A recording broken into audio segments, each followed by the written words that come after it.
हम महाविकास आघाड़ी या सत्तारूढ़ दल के साथ नहीं जाएंगे। अब तक विनायक मेटे, महादेव जानकर और मेरे सहित अन्य छोटे घटक दलों को इसका अच्छा अनुभव रहा है। यह लोग वोट के लिए साथ लेते हैं और फिर खत्म कर देते हैं। इसलिए सारी छोटी छोटी पार्टियां एक साथ आई हैं। जब परिवर्तन की लहर आती है तो लोग खड़े हो जाते हैं। हम उसी मौके का फायदा उठाकर चुनाव लड़ने जा रहे हैं। आगामी चुनाव में सत्ता परिवर्तन तय है, ऐसा दावा स्वाभिमानी संगठन के अध्यक्ष राजू शेट्टी ने किया। तिसऱ्या आघाडीमध्ये सगळ्या चळवळीची पार्श्वभूमी असणाऱ्या सगळ्याच घटकांना एकत्रित करण्याचा आमचा प्रयत्न चालू आहे।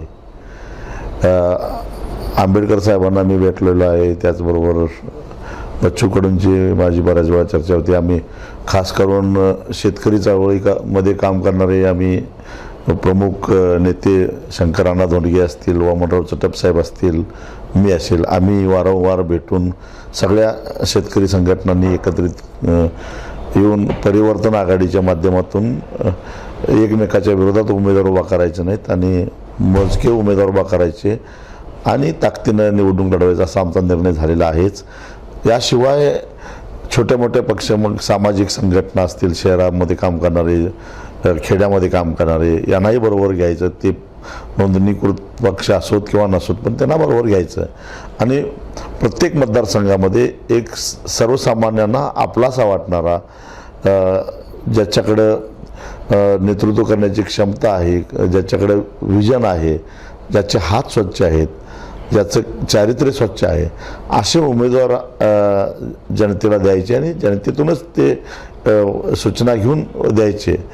मग स्वातंत्र्य त्या उमेदवारावर ठेवायचं की तो कोणत्या संघटनेकडून लढणार आहे, अशी एकूण आमची व्यूहरचना आहे आणि त्याला बऱ्यापैकी यश यायला लागलेलं आहे।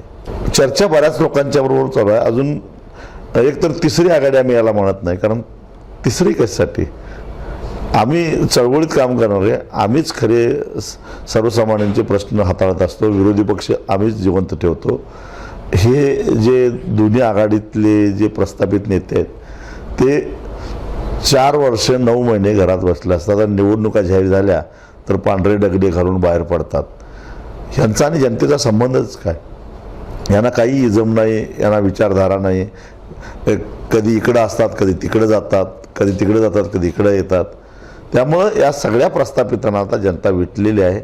एवढे सारे प्रश्न आज सामान्य शेतकऱ्यांचे आहेत। महाराष्ट्र हा देशातला सगळ्यात जास्त आत्महत्याग्रस्त असा शेतकऱ्यांच्या आत्महत्येचा असा प्रदेश झालेला आहे। याची कुणाला लाज वाटत नाही। विद्यार्थ्यांचे प्रश्न आहेत, महिलांचे प्रश्न आहेत, बेरोजगारीचा प्रश्न आहे, इथं तरुण पोरांची लग्न होईना झाल्यात, हा एक सामाजिक प्रश्न आहे। याचं कुणाला काय पडलंय का? तेव्हा हे सारे प्रश्न घेऊन आम्ही लोक चळवळी करत असतो, रस्त्यावर येतो आणि सामान्य माणसाला सुद्धा त्याच्यावर अन्याय झाला तर चळवळ करणाऱ्या कार्यकर्त्याचीच आठवण येते आणि त्याच्याकडे तो मोठ्या आशेने येतो की आपल्याला न्याय मिळेल। अशा ह्या सगळ्या चळवळ्या लोकांना एकत्रित करून एक जनतेचा प्रतिनिधी म्हणून आम्ही प्रत्येक मतदारसंघामध्ये एक चांगला सक्षम पर्याय देण्याचा प्रयत्न करणार आहोत।